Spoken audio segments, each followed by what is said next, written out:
From the KATC Weather Lab, here's Rob's forecast. Welcome back. Well, still a wet forecast overnight tonight through first thing in the morning. Then a little bit of an unsettled weekend. We're going to see plenty of clouds, relatively cool temperatures for the time of the year, and it's going to look more like fall rather than feel like fall. It's not going to get too terribly chilly behind this system, but the immediate concern are the showers and storms ahead. And as we take a look at that upper level system across eastern, northeastern Texas, that's the main weather maker right now. And you can see it's really firing storms out in the Gulf of Mexico. We'll take a look at that enhanced activity in just a little bit. But the upper level low here, there's a weak surface low somewhere right around the Golden Triangle area. And we'll watch that. That's expected to lift northeastward overnight tonight, and that will eventually drag a round of showers and storms. You see this line right here? That's going to be moving on through later on tonight and toward daybreak tomorrow. Look at all the activity, even beyond the radar range.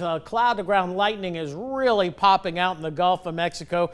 Some spots out here, more than likely seeing 60-knot winds, rough weather out in the Gulf. So we're thinking about our friends that work out offshore, deep water areas especially, and this is heading to the east. But this blob has also been robbing the moisture of the atmosphere locally, and that's why we haven't seen much shower activity. And then we have a secondary disturbance that's been to our north and west, and that's been producing some locally heavy rainfall and some gusty winds from the Golden Triangle area through Beaumont up through Newton, Texas, and then into northwestern sections of Acadiana, the extreme northwestern sections of Acadiana, technically central Louisiana, and farther to the north and western Louisiana. That's where we're seeing the big downpours across portions of northeastern Beauregard Parish, eastern Vernon Parish through Rapides, and then points to the north and east, a wet night up toward Alexandria. Meanwhile, just a few spotty showers locally across portions of Lafayette Parish. We're seeing some light shower activity, Opelousas up through Washington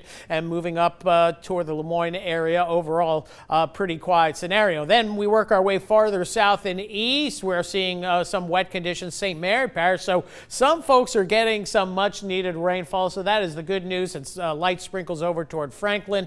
I've really turned up the sensitivity of the radar so you can see the very light rain as well. So here's the infrared satellite imagery. There's the upper low, but look at these storms offshore. We're seeing thunderstorm tops out here in the 60 to 65,000 foot range. Those are nasty storms. Fortunately, they're offshore. If this was inland, we'd also see 5 to 10 inches of rain. So we don't want it all at once either as well. Getting further east into the tropics, National Hurricane Center keeping an eye on two areas. The one that we're probably going to keep a closer eye on is the one here in the eastern Caribbean. We do think the area of low pressure is going to develop with time, but not a threat to the Gulf of Mexico. Quick look at the European model sees this system moving generally to the west toward the end of next week toward Central America or Mexico. Maybe some of that moisture squeezes northward for Friday of next week. We'll have a front nearby, so that could help us with some rain chances down the line. As for severe weather threat for the rest of the night, marginal threat for Calcasieu, Cameron, Jeff Davis, and also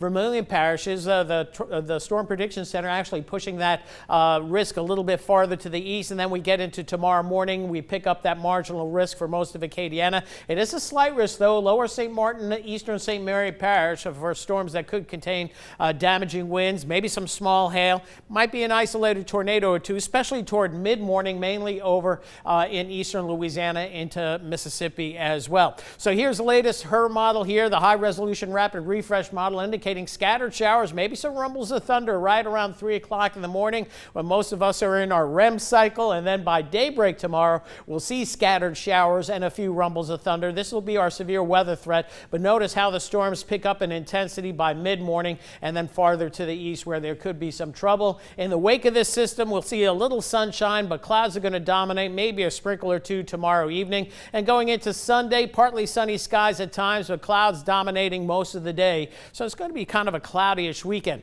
Overall, if we look at the rain totals, again, we see those higher rain totals off to the north and west where we're seeing the heavier rains, and then way out here in the Gulf of Mexico, 5 to 10 inches of rain out there. So overnight tonight, we're going to see temperatures hold in the 60s. Your rain chance at about 80%.